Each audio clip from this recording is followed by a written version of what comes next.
Hello, today's topic is the normal child.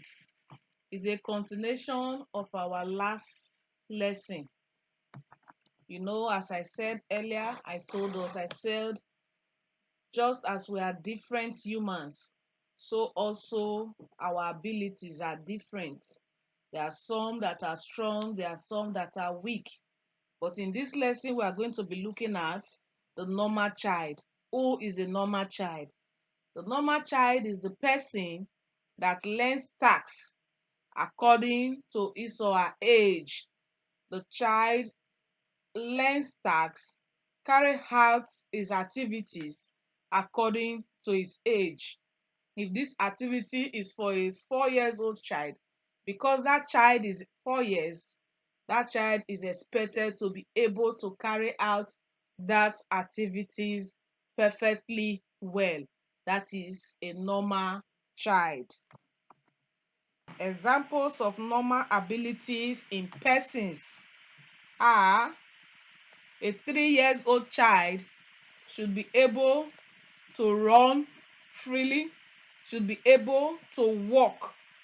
So if, for example, you see a 3 years old child still sitting on the floor crawling, you know that that child is not what? Normal. That child has a little issues with his or her health, because a 3 years old child is expected to walk and run freely. Another example of normal abilities in persons are: a 5 years old child should be able to speak clearly, because even these days you see kids, you see children, infants, as tender as they are, they can tell you, come, go, good morning, mom, auntie, dad. They can talk clearly. So when you now see a 5 years old child and the child is struggling to speak, or the child is trying to talk and you are not hearing that child has an issue. Another example of a normal abilities is that a 7 years old child should be able to read and write simple sentences without difficulties. A 7 years old child is supposed to be in primary one already. So somebody that is in primary one should be able to write.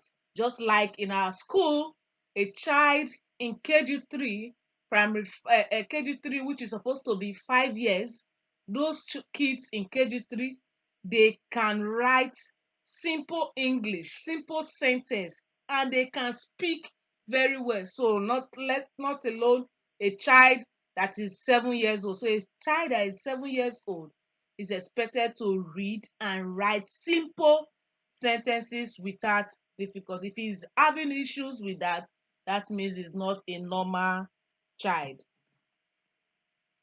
Participation of persons with disability in physical activities and body fitness. What is this one not talking about is that people with disability, that is people that have one issue or the other with their health, must be allowed to participate. You will not say no because he has hearing disability or because he has visual disability, he should not be doing anything. You just, in some cases, they will just separate them from other people. They will isolate them as if they've committed one abomination. No, it's not expected to be like that. They should be allowed to participate in school.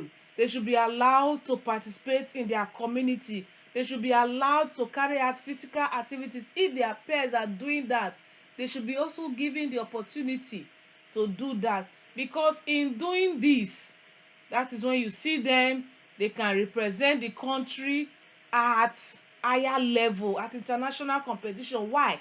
Because they have been given the opportunity to carry out their skills. If you have come across a child with one disability or the other, you will see that there is something particular about them that they can actually do very well. So they should be given the freedom to do things with their peers. This will have great effect in their lives, because when they are isolated, they will be feeling what? Lonely, and they will be feeling bad.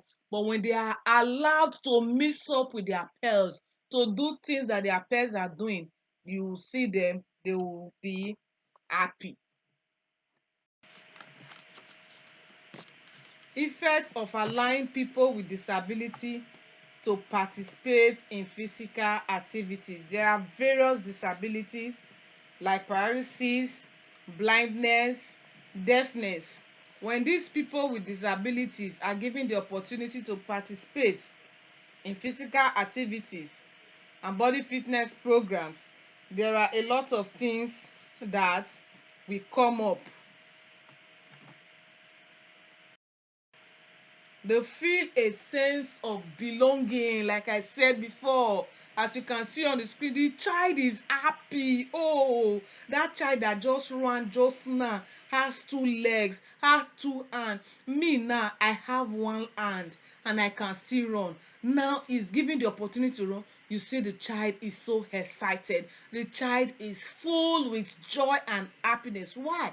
Because he's doing what his mates are doing. They are encouraged to take more actions and tasks because they are seeing them, they are skills. They are always eager to put in their best so that with this disability, people will be able to know them, that even with this child, even with the way this child is looking, that I cannot really walk, it was so amazing in that sport. He did so well. Another one is their physical fitness will be improved. You know, I said it before, when we engage in sporting activities, it helps us to keep fit, it makes us strong, and it makes us what? Healthy. But when we are just in one place, when we are just idle, we don't carry out exercises, our body system will be too weak. We will not be what? Smart. They will be able to develop their potentials and excel in Paralympics competition. That is, you must have been hearing it before. They talk about Olympic competition.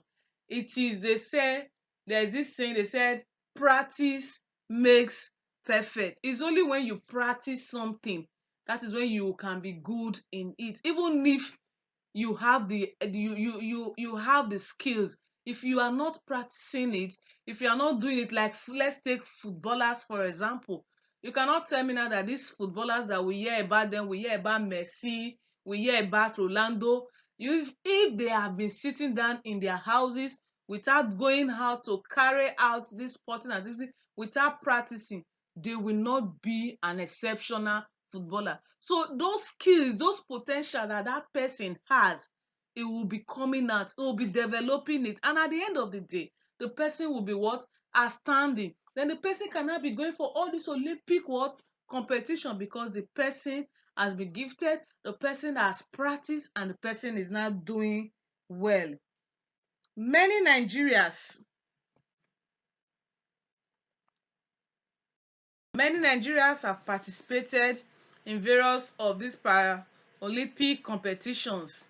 They have brought homes medals, they have brought homes gifts, they have brought home a lot of incentives, they brought home a lot of gift items. Why?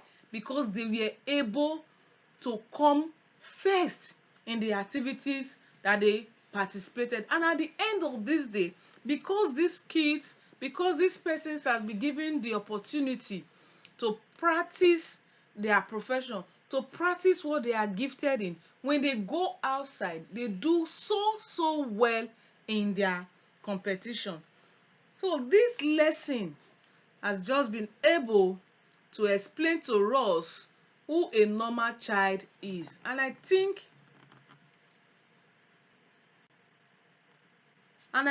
with this explanation on this topic, we've been able to know who a normal child is. We've been able to differentiate those that have one disability or the other. But the major aim is that no matter the disability that he or she has, they should be allowed to participate with their peers. Goodbye. See you in our next class.